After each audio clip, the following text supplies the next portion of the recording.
maka saya memberikan. Siap? Mau nyoblos apa? Untuk jadikan siapa? Sejatinya Jokowi adalah kader PDI Perjuangan.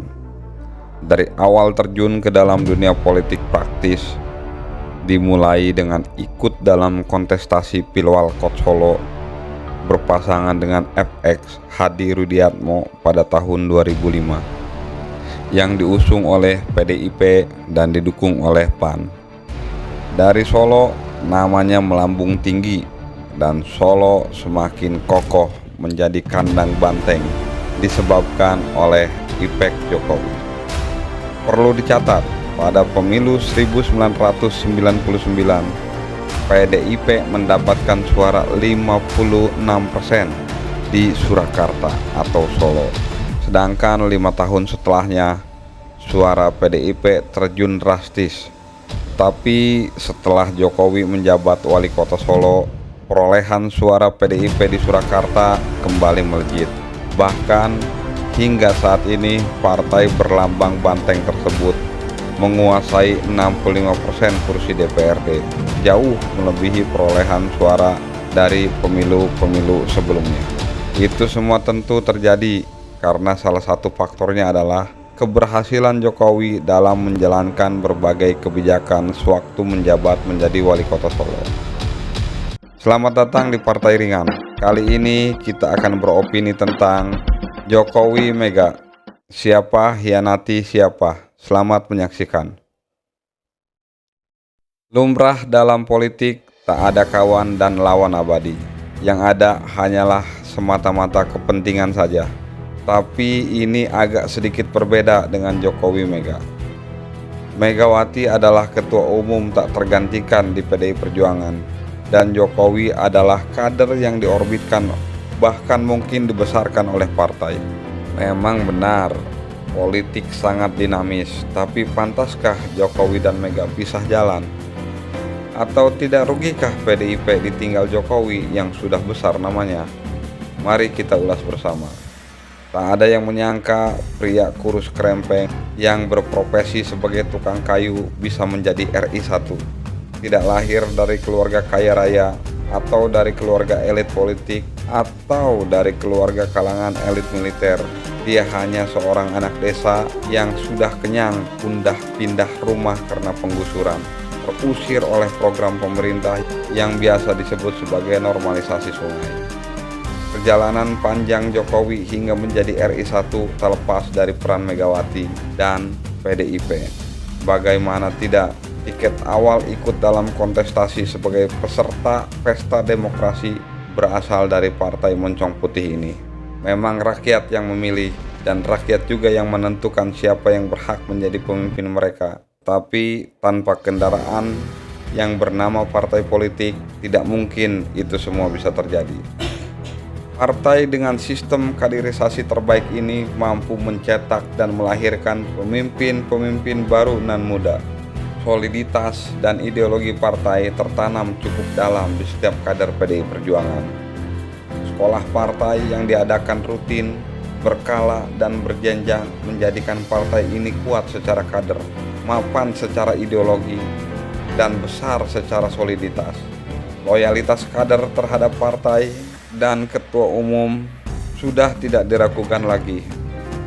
Berbagai peristiwa sudah membuktikannya, dari mulai tahun 1996 di mana Mega dicongkel dan disingkirkan dari tampuk kepemimpinan oleh rejim Orba, tapi seluruh kader dan simpatisan Mega melawan, berjuang bersama. Lalu pernah ada konflik internal partai pada tahun 2005 yang digawangi oleh Roy Bebe Janis dan kawan-kawan, yang pada akhirnya melahirkan partai baru, sempalan dari PDI Perjuangan bernama Partai Demokrasi Pembaruan.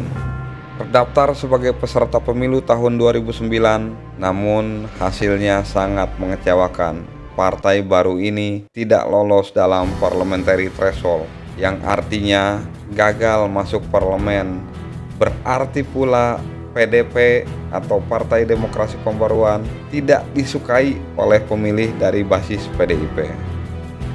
Partai dengan perjalanan sangat panjang ini akhirnya melahirkan kader baru yang bernama Joko Widodo. Dimulai dari bawah, yakni Pilkada Solo, golden ticket diberikan oleh Mega dan mampu digunakan oleh baik oleh Jokowi. Keberhasilan dalam memimpin kota Surakarta bukan hanya berdampak pada Jokowi sendiri, tetapi berdampak baik pula bagi PDIP. Indikatornya adalah perolehan suara partai meningkat cukup signifikan di Solo. Setelah di Solo berhasil, Jokowi kembali diberikan hak istimewa untuk naik dalam level perebutan kursi orang nomor 1 di ibu kota negara. Berpasangan dengan Ahok melawan petahana dan kembali Jokowi mampu memenanginya. Cara kerja yang berbeda dari pejabat sebelumnya, bersentuhan langsung dengan masyarakat, menjadikan dirinya semakin populer, dan lagi-lagi PDIP dan Megawati memberikan tiket istimewa menjadi calon presiden berpasangan dengan Yusuf Kala atau JK. Hasilnya, Jokowi kembali menang kontestasi untuk yang keempat kalinya. Di tahun 2019, lagi dan lagi Jokowi di full support oleh kendaraan politik Partai Banteng ini dan kembali menang. Kemenangan Jokowi, keberhasilan Jokowi dalam memimpin Indonesia berefek cukup besar dalam mendongkrak perolehan suara partai. Dari pemilu 2014 dan 2019, PDIP tampil sebagai partai dengan perolehan suara terbesar di parlemen. Dilihat dari sini, Jokowi, Mega, dan PDIP adalah simbiosis mutualisme. Kedua atau ketiganya saling menguntungkan. Mega dan barisan bantengnya menjadi penjaga utama saat Jokowi diserang oleh isu PKI, kafir, antek, Cina, dan pelangap pelongo. Memang bukan hanya PDIP yang menjadi pembela Jokowi, banyak yang membela dari partai atau tokoh lain juga. Tetapi suka tidak suka, kita harus akui PDIP lah yang berada dalam garda terdepan dalam hal membela Jokowi mati-matian. Lalu apa yang didapat oleh PDIP selain efek elektoral? Tentu saja jatah menteri, dan PDIP mendapatkan porsi terbanyak di kabinet Jokowi, baik periode 2014 maupun 2019. Dan menteri kabinet Jokowi juga banyak diisi oleh para profesional yang tidak terafiliasi dengan partai, tapi dikabarkan sangat dekat dengan Bu Mega. Misal tahun 2014 dan 2019 ada Rini Sumarno, Ria Mijatria Kudu, Sri Mulyani, dan Pak Basuki Kementerian PUPR. Jadi Jokowi selaku presiden terpilih sangat mengakomodir dalam tanda kutip titipan Bu Mega terkait jatah menteri terkhusus untuk para kader partai. Hubungan Jokowi dan Mega dahulu sangat dekat, bahkan seringkali digambarkan sebagai hubungan ibu dan anak.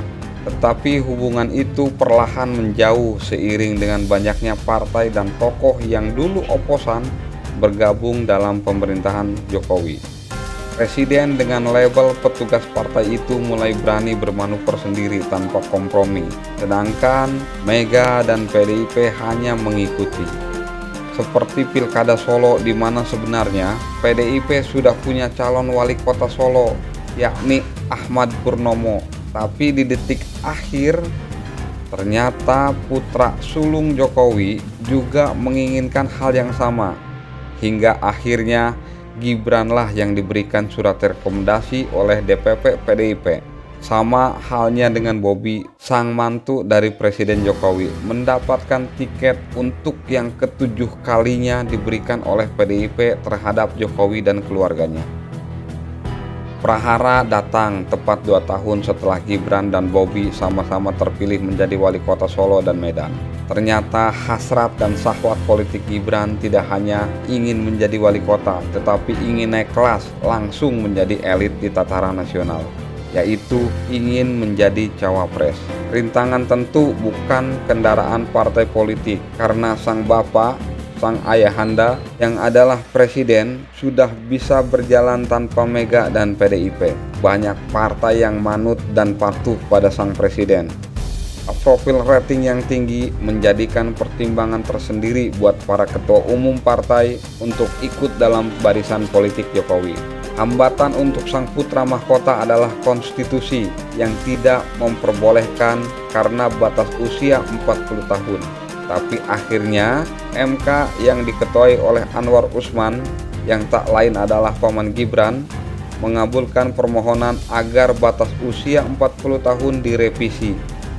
Dan hasilnya dikabulkan. Maka jalan mulus menuju Istana Negara pun terbuka lebar. Dari sini pemantik hubungan Jokowi dan Mega menjadi talak 3. Pengusungan Ganjar Pranowo yang dahulu seperti di-endorse oleh Jokowi ternyata diabaikan. Padahal deklarasi Capres Ganjar dihadiri oleh beliau dan Ketua Umum. Majunya Gibran disinyalir hanyalah puncak dari gunung es saja. Jauh sebelum itu, menurut salah satu politisi PDI Perjuangan, Jokowi kecewa terhadap sikap partai dan Megawati karena tidak mendukung rencana perpanjangan masa jabatan presiden dan presiden 3 periode. Dengan banyak dan besarnya jasa partai ke Jokowi, apakah pantas beliau meninggalkan perahu yang sudah mengantarkannya ke depan rumah Istana Negara? Atau dengan luar biasanya efek elektoral yang diberikan Jokowi terhadap PDIP sehingga mampu menjadi juara 2 kali dalam gelaran pemilu, tidak didukung dalam hal pencawapresan anaknya. Selama lebih dari 20 tahun PDIP dan Jokowi selalu seirama dalam pesta demokrasi. Dansa-dansa politik dilakukan, tapi hanya sesekali setelah final dan diputuskan maka mereka bersatu guna memenangkan pemilu. Nah, sekarang berbeda. PDIP Mega menjadi lawan Jokowi. Sudah barang pasti Jokowi mendukung sang anak yang berpasangan dengan Prabowo Subianto dan Megawati mendukung Ganjar berpasangan dengan Mahfud MD. Di atas kertas, berdasarkan berbagai lembaga survei sementara, gerbong politik Jokowi lebih unggul dibandingkan dengan gerbong politik Partai Banteng. Karena hampir seluruh instrumen dan alat kekuasaan ada pada Jokowi, sang Presiden RI. Pecah kongsi ini bukan karena ideologi layaknya para politisi di luar negeri, tapi karena kekuasaan yang memabukkan sehingga lupa telah menabrak dan merobohkan konstitusi. Hasil dari pertarungan ini kita lihat di 14 Januari. Lalu siapa yang berkhianat terhadap siapa? Mega atau PDIP yang berkhianat terhadap Jokowi, atau Jokowi yang mengkhianati PDIP dan Megawati? Terima kasih sudah menyaksikan video dari kami. Support kami dengan cara like, komen, dan subscribe. Salam Partai Ringan.